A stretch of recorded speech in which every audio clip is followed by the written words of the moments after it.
Welcome to the Meyer Clinics podcast, and you just heard a quote from one of your hosts, Dr. Lisa Day. Join our licensed clinical professionals from various backgrounds as they discuss fascinating mental health topics with a wide range of guests. Meyer Clinics is a Christian counseling organization with multiple clinics nationwide dedicated to treating the whole person, emotionally, physically, and spiritually. Welcome to our listening family. We thank you for joining us.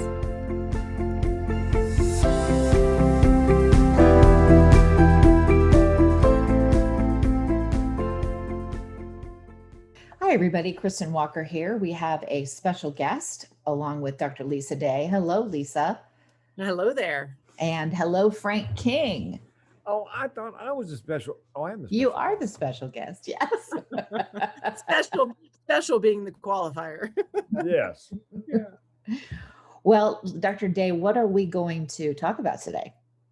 Well, today I want to talk about the collateral damage of COVID as I'm seeing it in my clinic practice, because unfortunately, I think it's been flying under the radar. And now I'm just seeing it emerge and show up in my office at pandemic levels.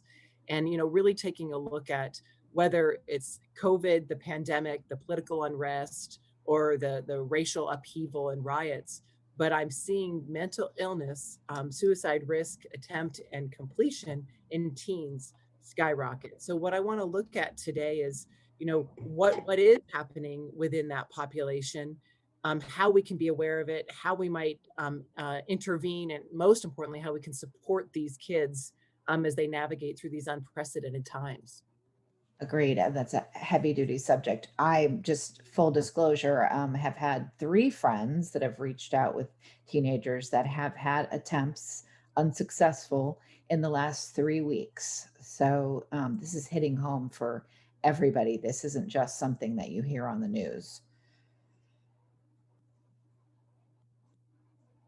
Well, and I think that, one of my concerns is that, we as a culture, we are all in this together. Meaning I share this all the time, that we have intoxicating levels of cortisol. I take my hands up to my neck.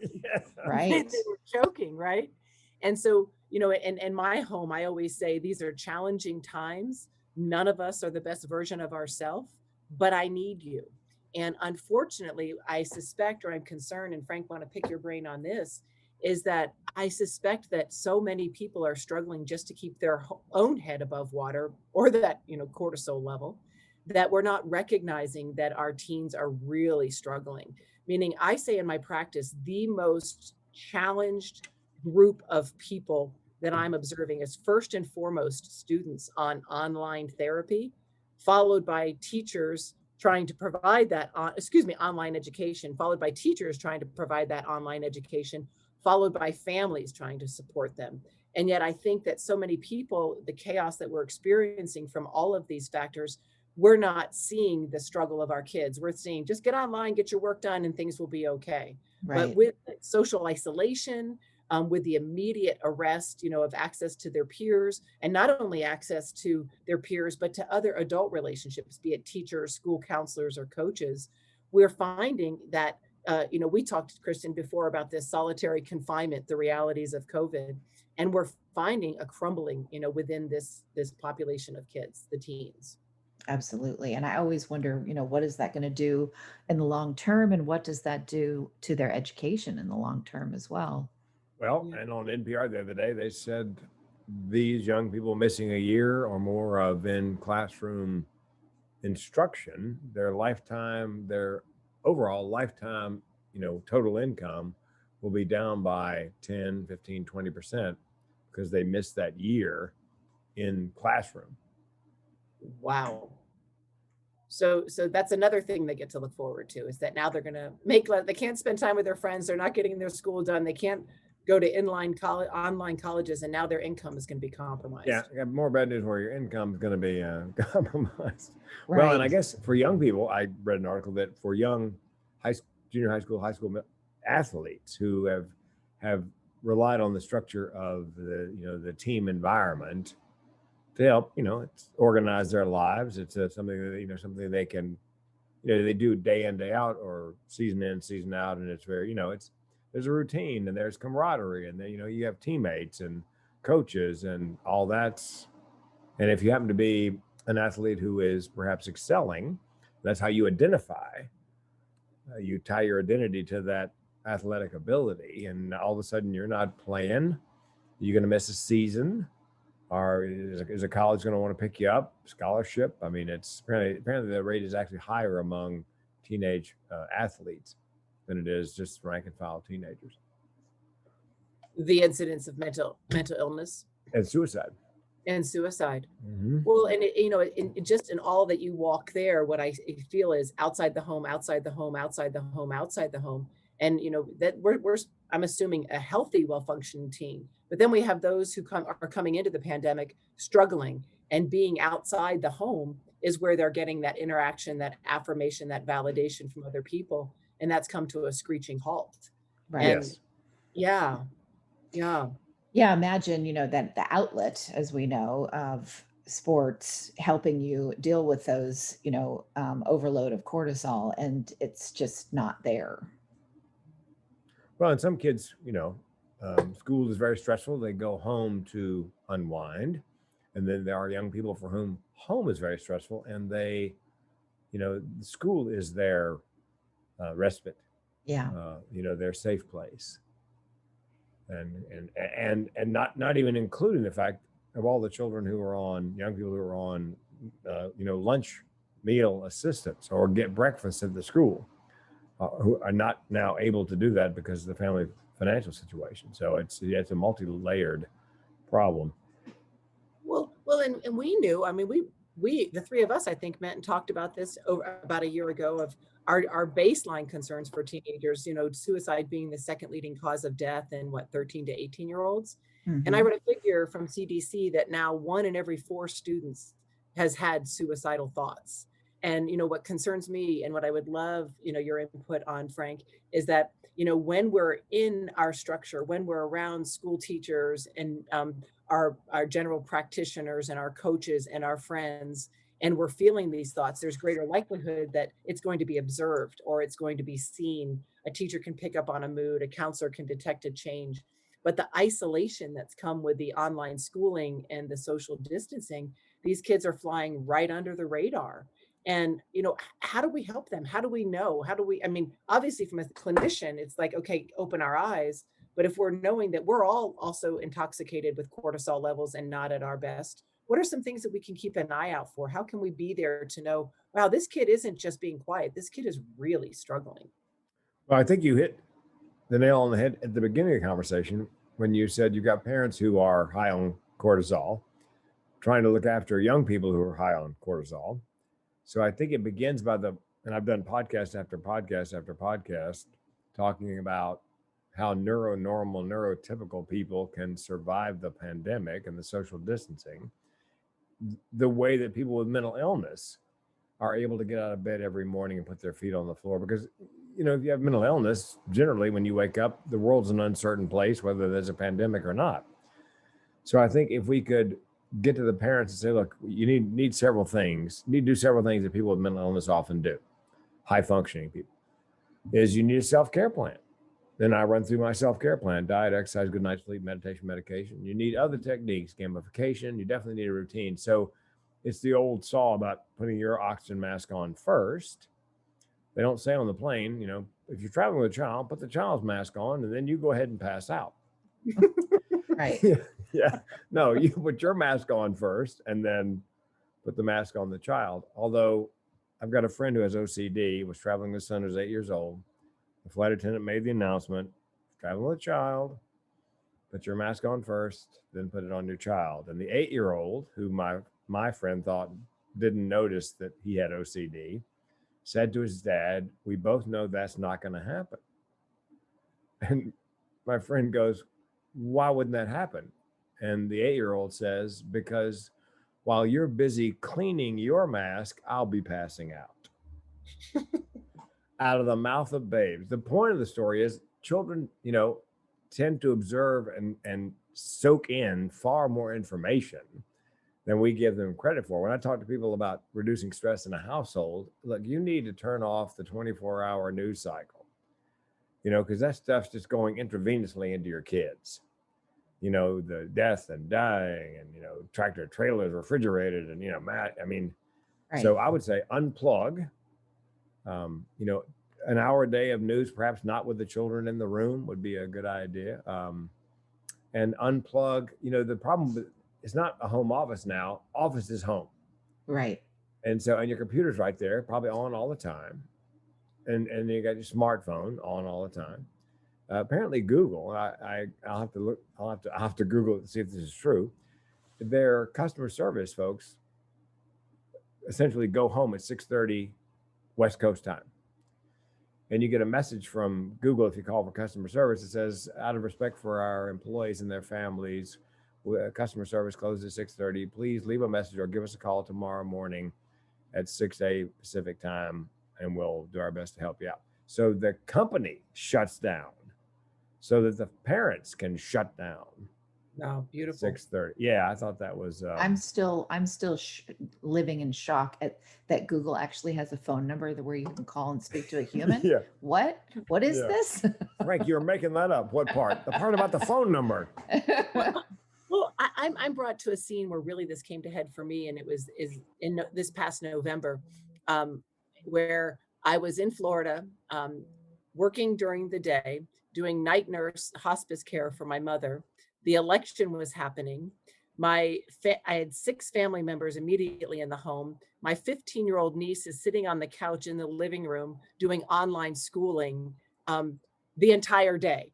And I looked at her and I thought, good heavens, you're doing online school in the living room. There's 6 to 10 people in this house at all time. We've got grandma ill and ultimately passing, and the election's taking place. And I took that time to say, let's go for a walk.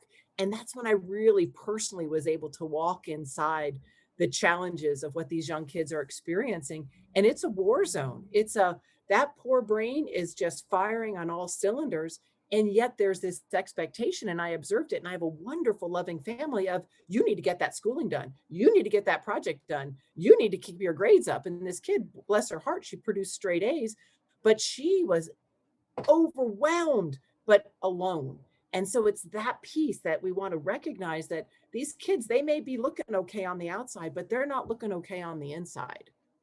Well, and I think mental health first aid, if I could pass a law in the United States on my own, my name is Bill, I'm on Capitol Hill, with the help of Schoolhouse Rock, it would be that every parent, rather than take a parenting class, take a mental health first aid class, the youth version. Yeah. So you can recognize anything from, simply depression to non-lethal self-harm to suicide. And they give you a binder, and it's got all the signs and symptoms and resources, and it costs like $5 or $20 at the most. Mm-hmm. And you can do it online now, mentalhealthfirstaid.org. I think, because, you hear people say this all the time. Well, he died by suicide, but he didn't give any hints. Nobody knew. We had no indication. Well, that's not true, probably, because 8 out of 10 people who die who are suicidal, last I read, are ambivalent. And 9 out of 10 give hints in the last week leading up to the attempt. So that tells me that the vast majority of people want somebody to notice something and step in.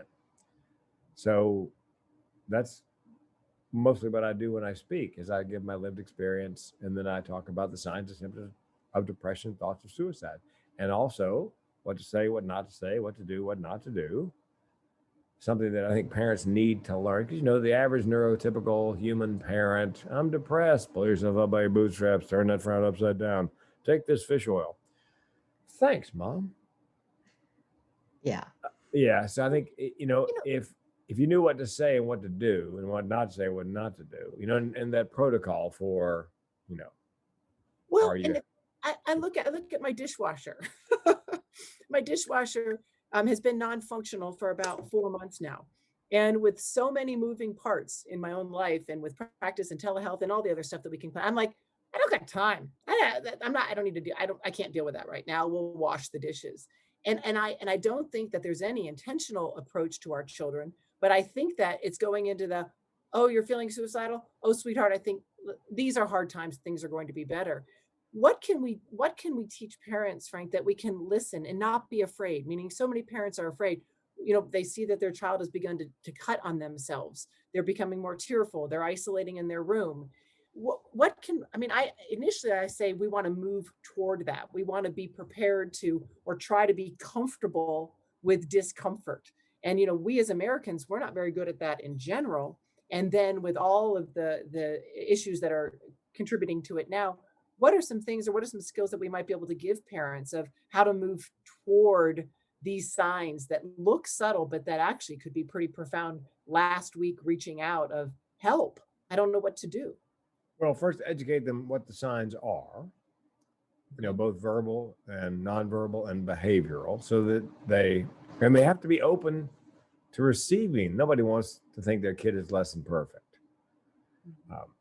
So I'm sure part of the parental software goes into denial when, like I said, oh, Mom, I'm so depressed. Well, times are tough. You have so much to live for. You'll get over it. That kind of thing. I think that's why it's important to let them know what not to say. And that last paragraph is pretty much what not to say. Right. I think people pay me to start the conversation. That's the reason I go in to speak, is that my clients tell me, we just brought you in here to start the conversation. Parents, we need to teach parents how to start the conversation. And it's very simple, but no, it's not easy to say to a young person, are you depressed? Because they're going to push back. No, I'm not depressed. No, seriously, are you depressed? And hopefully having seen signs like they're letting their personal hygiene go. They eat too much, can't eat, sleep too much, can't sleep. They can't get out of bed in the morning, but they rally in the afternoon. Those sort of classic symptoms of depression. Then you say, well, look, I noticed that you having trouble getting out of bed in the morning, but you seem to rally in the afternoon, and haven't run a little wash in a while. So if they say they're depressed, you guys know this, then you ask them flat out. And again, it's easy to say, difficult to do. Are you having thoughts of suicide? And the folks at QPR, Question, Persuade, Refer, would tell you, if you can't ask that question, you find somebody who can. Just ask it like that. And if they're having thoughts of suicide, do you have a plan? What is your plan? And of course, if it's detailed, you need to get them on the Suicide Prevention Lifeline. But I believe it all begins with trying to be, as you said, comfortable in the uncomfortable. I've got a TEDx client, coaching client. Her whole premise is living in the gray, becoming comfortable in the uncomfortable, because the world is rarely black and white. So you got to get real comfortable in the gray. And that gray area is where, you may have to push a little bit on your youngin' to, and if you can find a mental health evaluation, if you can get a telehealth appointment, have the young person, evaluated. Hi, this is Dr. Paul Meyer of the Meyer Clinics. Our Christian counselors across the country have a goal of helping all those who come to us to become what God has called them to be. If you're in a situation where you're not at peace within yourself, or you just feel like there's joy that's missing in your life, we can come alongside to help you obtain peace and joy. This message is sponsored by the Meyer Clinic Foundation, a nonprofit Christian counseling ministry. The number is 1-888-7-CLINIC, 1-888-7-CLINIC. But again, let's back up. Let's go upstream a little bit with parents. What worries me, Lisa, is that with the pandemic, there are probably a lot of neuronormal or neurotypical people who are situationally depressed. And maybe they've never been depressed, and so they have no idea why they can't get out of bed in the morning. So again, you have to take care of yourself first. If you're struggling like that, you're not going to be showing up for your children as fully as you would if you had your mental health squared away. So I think it starts by evaluating your own mental health, perhaps getting an evaluation, call the company, ask them what the employee assistance program provides mental health wise, and get yourself squared away. Because they always tell you in the classes, the mental health classes, never have a conversation with somebody who you believe is depressed and suicidal when you are not at your best. If you're tired, if you got like cold coming on, if you've got to be somewhere shortly, you need to make sure that you are physically and mentally prepared when you have that conversation. You are, well, and if we have these intoxicated levels of cortisol, which our main options are to fight or flight, our child comes to us and they're at unrest, we're going to get the boogie out of there. We're going to fly out of, oh, no, no, no, no, this is passing. It's hormones. You just got your period. It's not going to be anything. Or we fight, and not necessarily fight, but one of the things that I teach parents is the most important thing I teach parents when they have with teens in general is to talk less, listen more, Yeah. but be present. And, one of the things that I've noticed, I think we've probably all noticed this, is that with, our masks that are necessary, to prevent the spread, I observe this strange thing that goes with a mask is that while we're avoiding breathing on people, we also avoid looking at them. So the actual amount of direct eye contact that teens are experiencing, which is a baseline level of connection, that also has significantly gone down. And so, with parents, I'll say, are you looking into your children's eyes 10, 15, 20 minutes a day? And they'll look at me and they say, well, I don't know. I don't know, because they're multitasking and in many situations with the economic fallout and devastation, parents are moving so fast they're not able. And, so, I just look at also, we extended beyond the parents, because a lot of parents are struggling at a level where they're struggling with their own mental illness, Yep. health, and potential suicidal thoughts. And so, as a community, whether they're our children or not our children, how can we support? And I think it's what you're saying. I start with the simple thing is that when a kiddo talks to me, I look them in the eye. I just look them in the eye, because we can see so much if we stop to look in their eye. Well, Stop and to like you said, listen listen.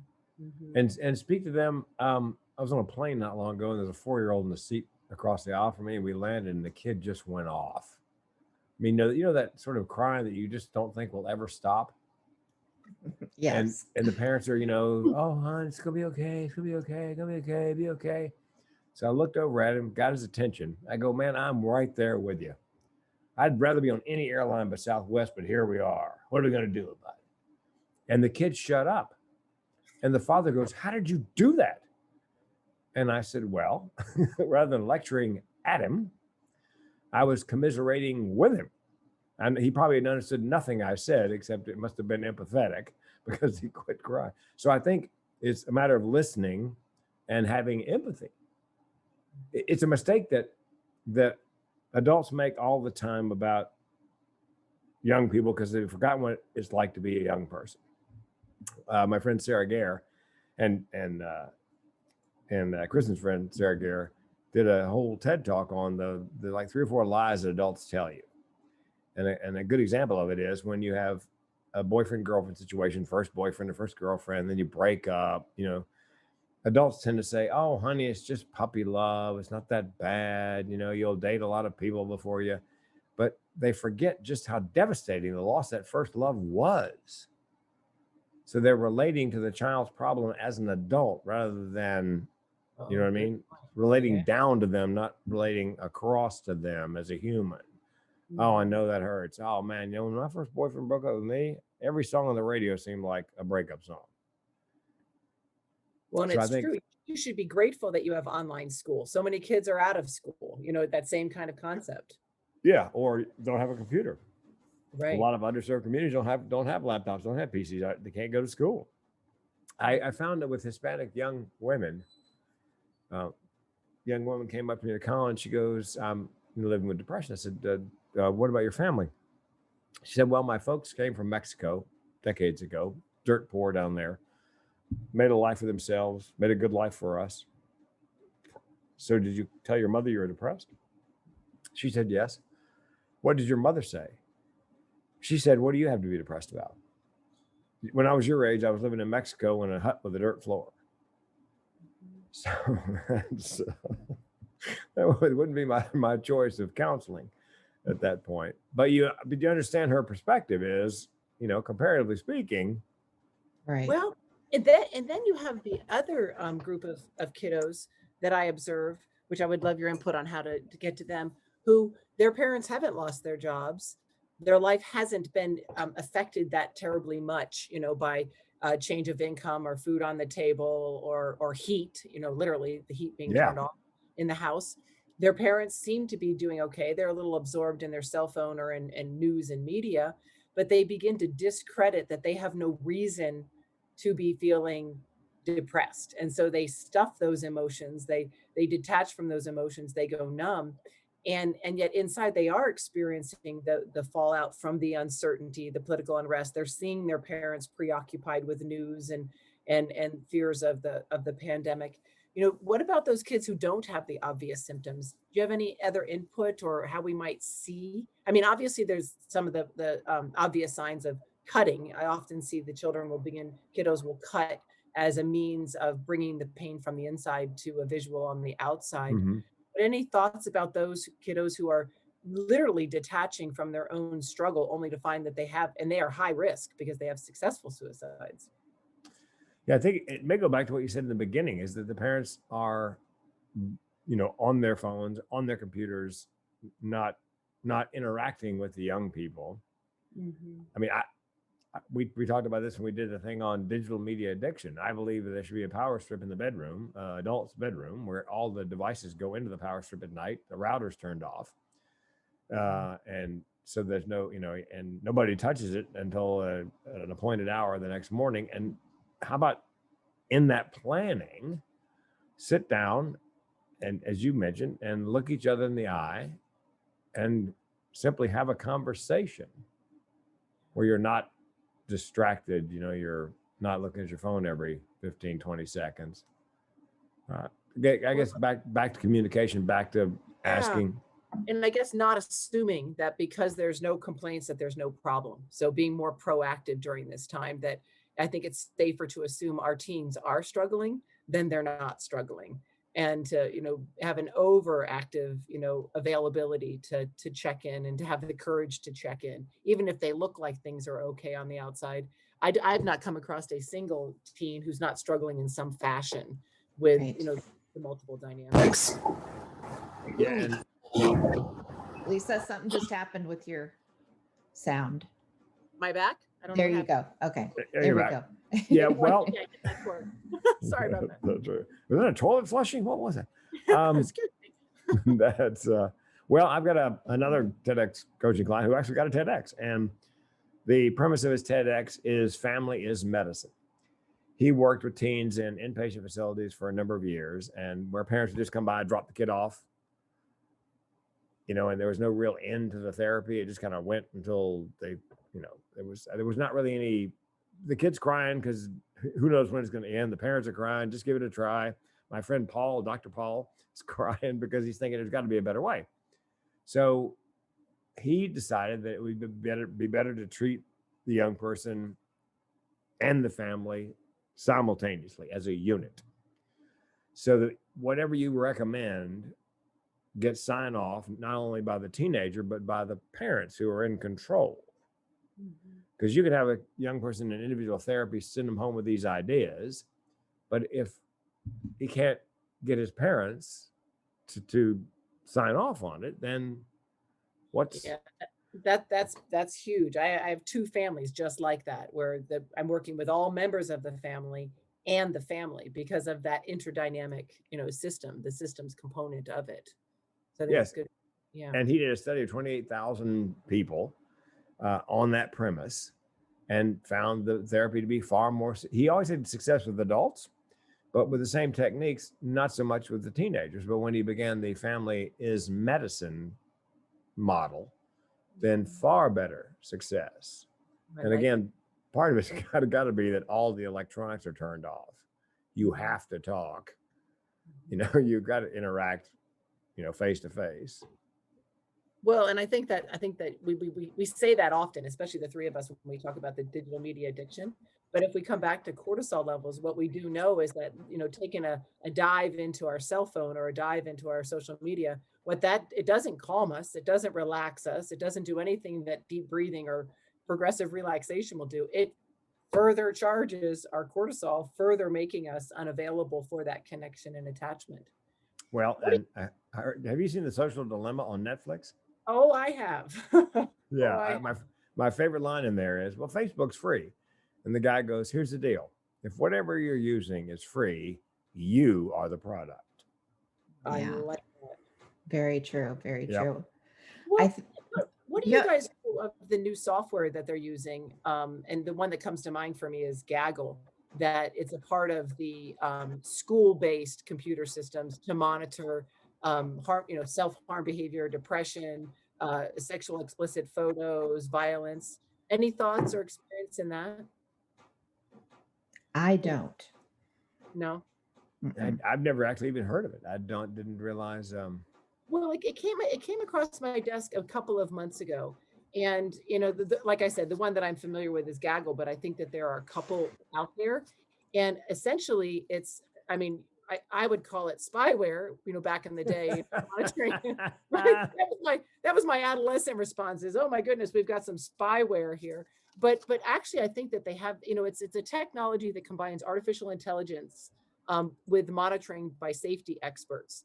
And what they're looking at are the school-based computers. So here the kids have Chrome, or not Chrome. Yeah, maybe it is. Whatever. There's a name of it. They're school computers. And there are alerts that come up.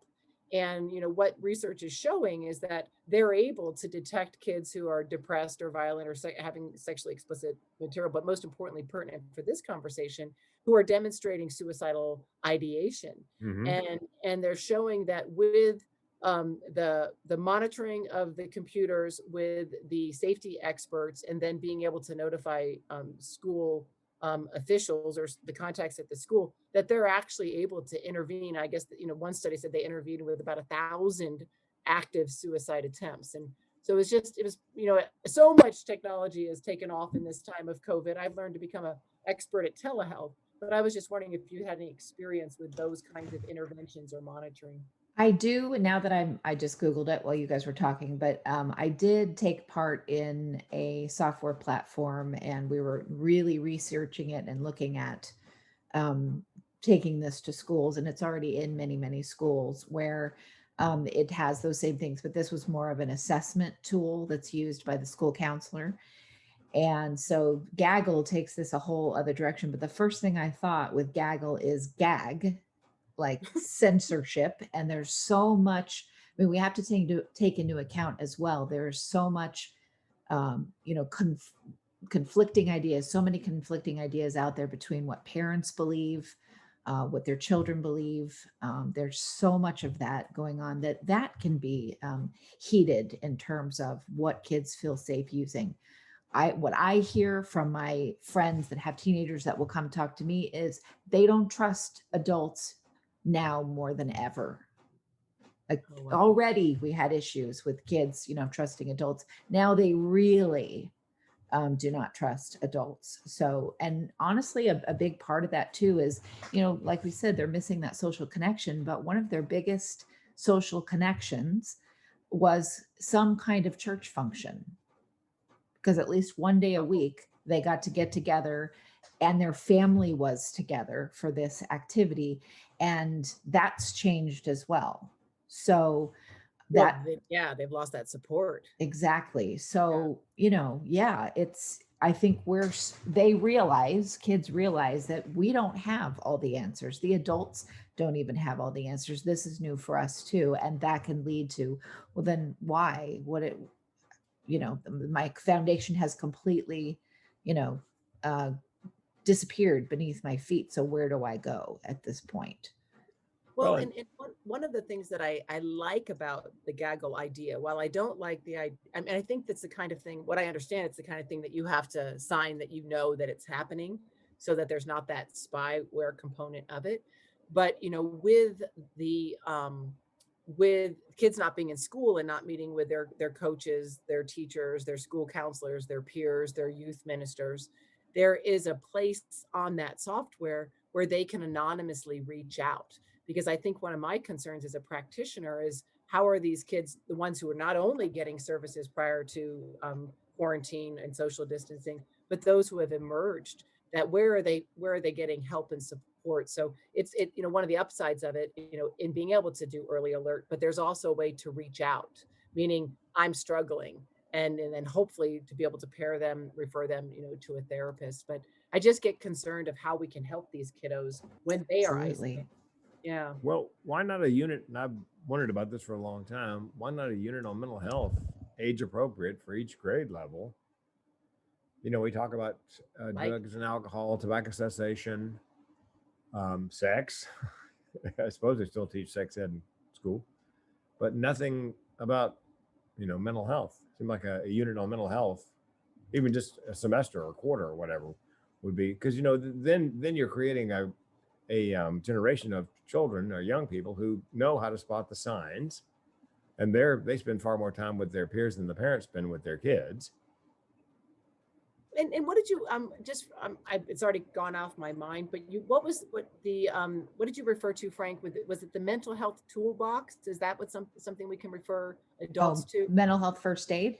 Firstaid.org. First aid. Yeah, and they have updated in their in their materials. A lot obviously has been updated at a rapid pace to include the pandemic and political unrest and so on. So these things get updated constantly, and there are classrooms that do talk about mental health. It's more progressive schools that have that kind of a bent. It's not every school.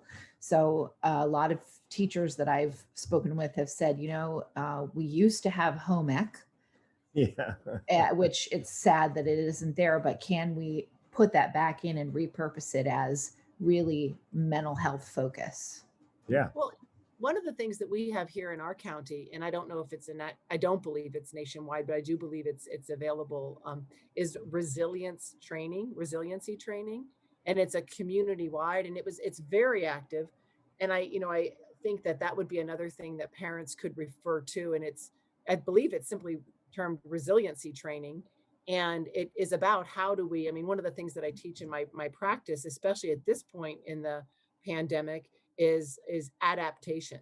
That we are in a challenge. Our growth challenge is adaptation. I think out of the gate, so many of us were just holding on tight for these 2 weeks to pass. And now we're, almost a year into it. And that, we can't fight and wait, but, what does a new norm look like?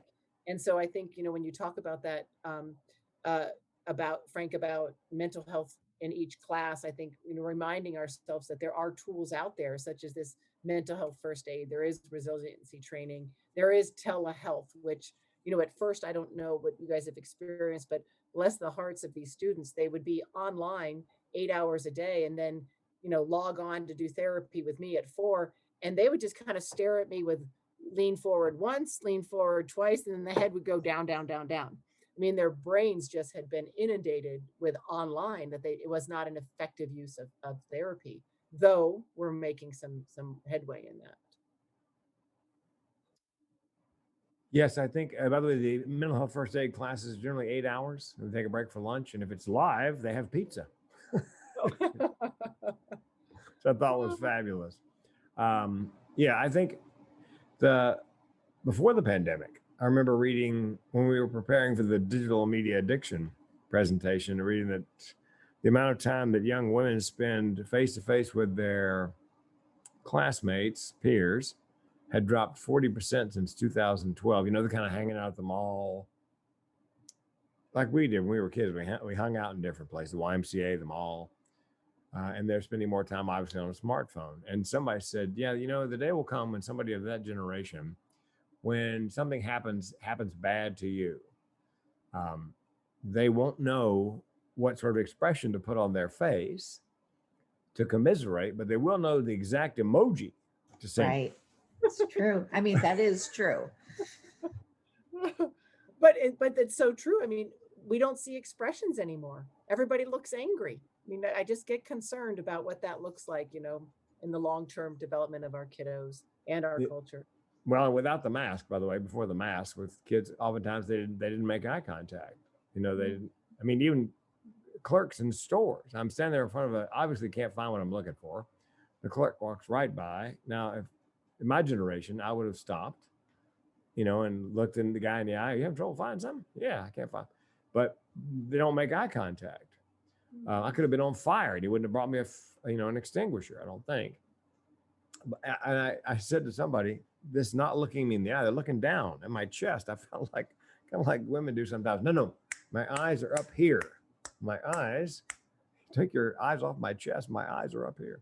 But it's just not the way a lot of young people are wired, I guess. They don't tend to make that serious. And it's a shame because you can read a lot, Well, and I think as adults, we want to ask, how much are we modeling, right? So, just in the simple practical things, our takeaways are, I can focus on having eye contact with every path that I cross, be it at the Albertsons or, in my office or at the house. And just that little pause of, how are you in these very strange times? Meaning a really pointed question, expecting an answer of, I'm not doing so well, versus the classic, how are you? And we expect, oh, great. But how are you in these really challenging times? Right. Or that you say you're not doing well and people go, oh, come on, just cheer up. And, maybe that was your first reach out in 6 months. So yeah, we need to change our language as receivers of that information and what we then put out there. Well, And we need to change, our own behavior about how we say what's going on. and I think not only looking in the eye and listening, but our friend Sally Spencer Thomas taught me that when you ask somebody a question about whether or not they're depressed, whether or not they're having thoughts of suicide, you want to listen very closely to what they say, but you also want to be watching them very closely, because sometimes the face or the body will give away true intentions. Their mouth says, there's an old joke about that. I think my mom busted me. I had a frown on my face. She goes, are you okay? I go, I'm fine. She goes, well, you need to let your face know that. Because even though I said I was fine, it was obvious something was wrong, So I think with younger people, we need to not only listen, but look, because sometimes body language, facial expressions can give true intent. So Frank, as a clinician, obviously I have a protocol, but just reflecting on what you just said, you're having that conversation. How are you doing? Are you depressed? Yes. Have you had thoughts of killing yourself? Yes. Readily, regularly, all the time. Where do you take it from there? And I'm speaking like a parent. That's what the answer, a parent or a friend. Where do we go from there? Do you have a plan? Okay. And if they have a plan and it's detailed, time, place, method, then, do your best to get them quickly to a mental health facility, ideally, or on the phone with the Suicide Prevention Lifeline, or texting, to the 741-741. If they have a plan, but it's not particularly well formed, it's somewhat nebulous. And Dr. Mark Goulston and I came up with this. If they have a plan, but it's not particularly well formed, then you say, well, tell me something. Are you going to kill yourself? And if they say no, then follow up with, okay, tell me why not. Make them give voice to whatever is keeping them here. Friends, family, animals, whatever it happens to be. Now, those last two, Dr. Mark Goulston and I came up with, that's not in the DSM, but it just seemed logical to me. If they don't have a plan, or the plan's not well formed, it kind of leaves you, a dangling sort of thread there. So I like to follow it up. But you're going to kill yourself? No. Tell me why not. And that to me is so very profound, because as a clinician, we go through our typical protocol, and can you contract to no self-harm? And, do you have a plan, or is this more a feeling of hopelessness and helplessness? But I appreciate the direct, are you going to kill yourself? And if not, why? Because I think that really does give that full focus attention to, I'm hearing you loud and clear, and this is serious. And how can I be here for you? Whereas I think that when many people hear, are you depressed? Yes, they withdraw, especially with their own cortisol levels. Are you thinking of hurting yourself? Yes. Then panic sets in oftentimes on the position of the person who's doing the inquiry. Yeah. So what I'm hearing from you is, are you depressed moving forward? Are you going to kill yourself? If not, why? That just creates a sense of safety that you're here, you're in my space. I'm here with you. I like that. I like that for a practical means. No, it's something that, like I said, Dr. Mark Goulston and I came up with. We were talking about, if we allowed people to give voice to their thoughts of suicide more often and openly without having to worry so much about being locked down for 3 days, that maybe people will be more forthcoming with their thoughts of suicide when they don't have a well-formed plan. They might be more likely to speak out than, because you're going to get locked down for 3 days. And for some people, that's a good thing.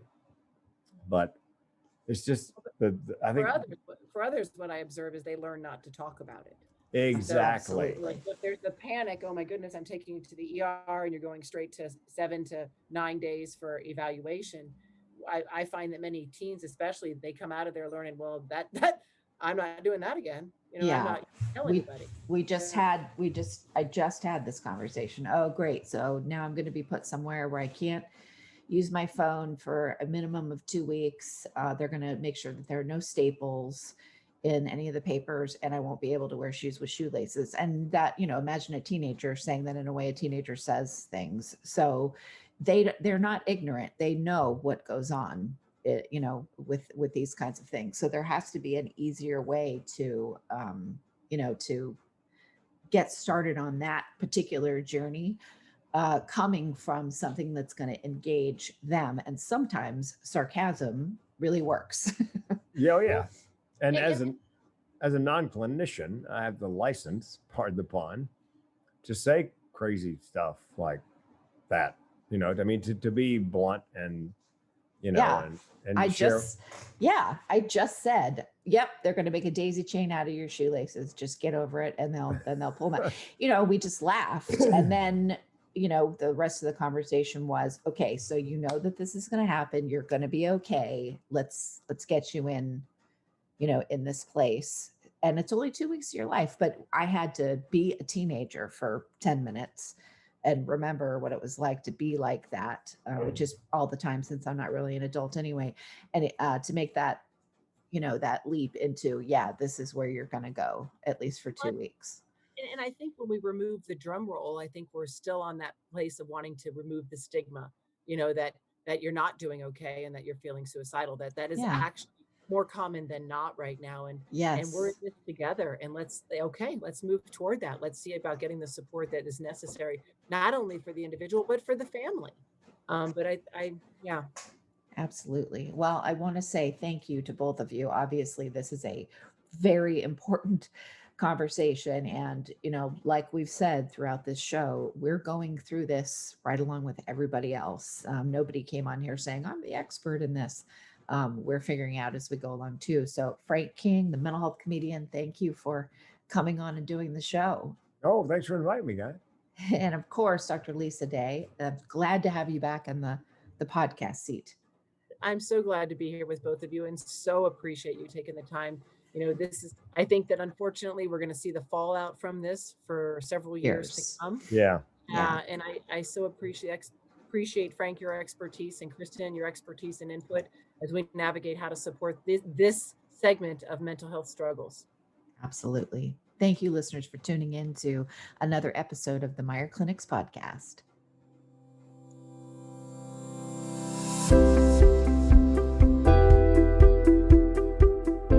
We hope you enjoyed this podcast. Tune in next time for another engaging discussion on relevant mental health topics. If you have any questions about Meyer Clinics, please visit our website at meyerclinics.com. That's MEIER clinics.com, or call us at 888-7-CLINIC. Don't forget to leave us a review on iTunes, Stitcher, or any of your favorite podcast apps. And please note that we are a member of and produced by Mental Health News Radio Network, MHNRnetwork.com.